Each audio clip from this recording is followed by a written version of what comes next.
مگر اس کے دل میں اسلام گھر کر گیا تھا، اور اسلام نے اس کے دل کی اندھیری کوٹری تو اپنے نور سے مگر اس کے دل میں اسلام گھر کر گیا تھا، اور اسلام نے اس کے دل کی اندھیری کوٹری تو اپنے نور سے منور کر دیا تھا۔ اس نے مدرسے میں ایک مسلمان لڑکی کے ساتھ جا کر ایک مولوی صاحب کے ہاتھ پر اسلام قبول کر لیا اور چپکے چپکے نماز سیکھنے لگی۔ وہ وقت پر پابندی سے نماز پڑھنے لگی۔ مسلمان کے بعد وہ شرک کے اندھیرے گھرانے میں گھٹن محسوس کرنے لگی۔ وہ بالکل اداس سی رہتی، ہر وقت ہنسنے والی لڑکی ایسی ہو گئی جیسے اس کا سب کچھ بدل گیا ہو۔ نہ جانے کس طرح اس نے پروگرام بنایا اور پھر گھر سے چلی گئی۔ ایک مولوی صاحب اس کو اپنی بیوی کے ساتھ فولت چھوڑائے۔ فولت کچھ روز مولوی کلیم احمد صدیقی صاحب کے گھر پر رہی۔ پھر مولوی صاحب نے اس کو احتیاط کے طور پر دلہی اپنی بہن کے پاس بھیج دیا۔ وہاں وہ رہی۔ وہاں اس کو بہت مناسب ماحول ملا۔ وہ مولوی صاحب کی بہن کے یہاں رہی اور ان کو رانی پھوپھو کہتی تھی۔ مولوی محمد کلیم صاحب کی اہلیہ نے بھی بہت پیار دیا اور رانی پھوپھو نے اس کی بہت تربیت کی۔ شاید 1-1.5 سال وہ دلہی رہی۔ فولت اور دلہی کے قیام نے اس کو نہایت سچا پکا مسلمان بنا دیا۔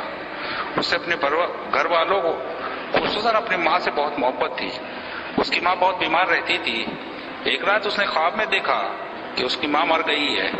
آنکھ کھولی تو اس کو ماں کی بہت یاد آئی۔ اگر ایمان کے بغیر اس کی ماں مر گئی تو کیا ہوگا، یہ سوچ کر وہ رونے لگی اور اس کی چیخیں لگ گئی۔ گھر کے سبھی لوگ اٹھ گئے، اس کو سمجھایا، تسلی دی۔ وقتی طور پر وہ چپ ہو گئی، مگر بار بار اس کو خواب یاد کر کے رونا آتا تھا۔ مولوی محمد کلیم صدیقی صاحب کو ابی جی کہتی تھی۔ بار بار وہ اپنی ماں کو یاد کرتی اور گھر جانے کی اجازت مانگتی، مگر مولوی صاحب نے اس کو سمجھاتے کہ تمہارے گھر والے تمہیں زندہ نہیں چھوڑیں گے اور مار دیں گے، اور اس سے زیادہ یہ کہ تمہیں پھر ہندو بنا لیں گے۔ ایمان کے خطرے سے وہ رک جاتی، مگر پھر اس کو گھر یاد آتا تو گھر جانے کی ضد کرتی۔ بہت مجبور ہو کر مولوی صاحب نے اس کو اجازت دی، مگر سمجھایا کہ تم صرف اپنے گھر والوں کو اسلام کی دعوت دینے کی نیت سے گھر جاؤ، اور واقعی اگر تمہیں اپنے گھر والوں سے محبت ہے تو محبت کا سب سے ضروری حق یہ ہے کہ تم ان کو اسلام کی دعوت دو اور ان کو دوزخ کی آگ سے بچانے کی فکر کرو۔ ہیرا نے، جس کا نام اب ہیرا ہو چکا تھا،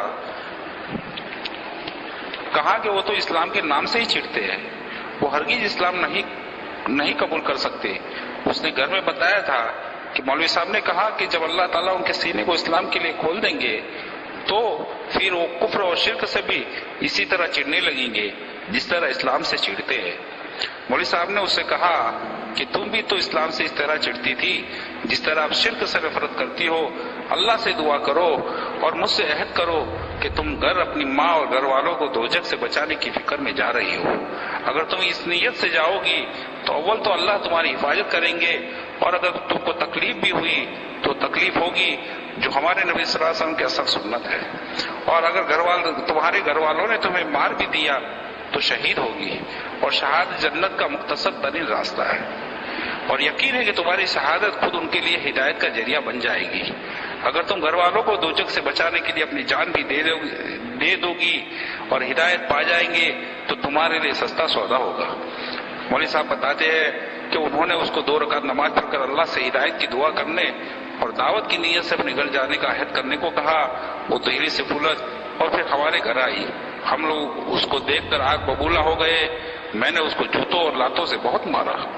اس نے یہ تو نہیں بتایا کہ وہ کہاں رہی، البتہ یہ بتا دیا کہ وہ مسلمان ہو گئی ہے اور اب اسے اسلام سے کوئی ہٹا نہیں سکتا۔ ہم اس پر سختی کرتے تو الٹا ہمیں مسلمان ہونے کو کہتی۔ اس کی ماں بہت بیمار تھی، 2 مہینے پہ ہم اس پر سختی کرتے تو الٹا ہمیں مسلمان ہونے کو کہتی۔ اس کی ماں بہت بیمار تھی، 2 مہینے کے بعد وہ مر گئی تو اس کو دفن کرنے کے لیے مسلمانوں کے حوالے کرنے کو کہتی رہی کہ میری ماں نے میرے سامنے کلمہ پڑھا ہے، وہ مسلمان مری ہے۔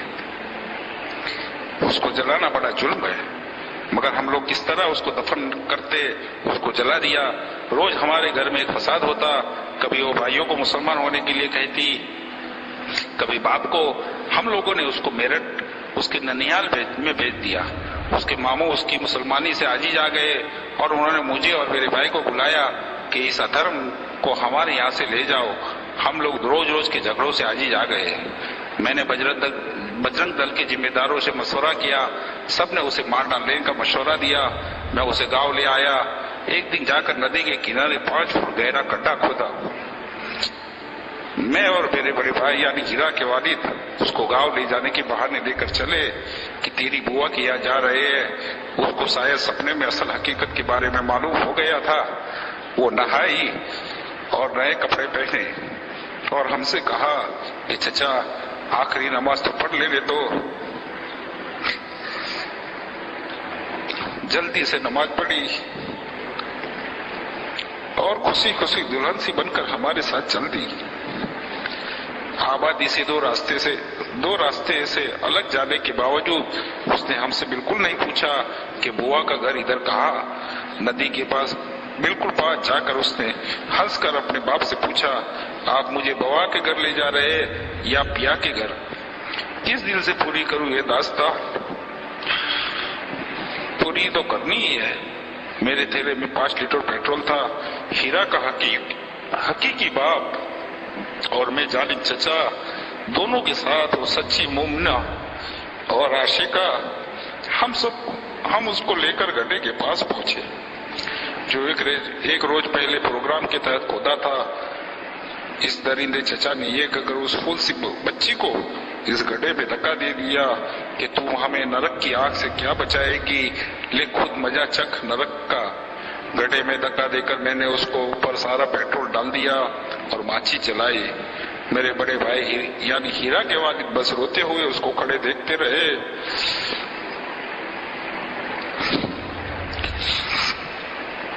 جلتی ہوئی ماچس کی تیلی اس پر لگی تو آگ اس کے نئے کپڑوں پہ بھڑک گئی.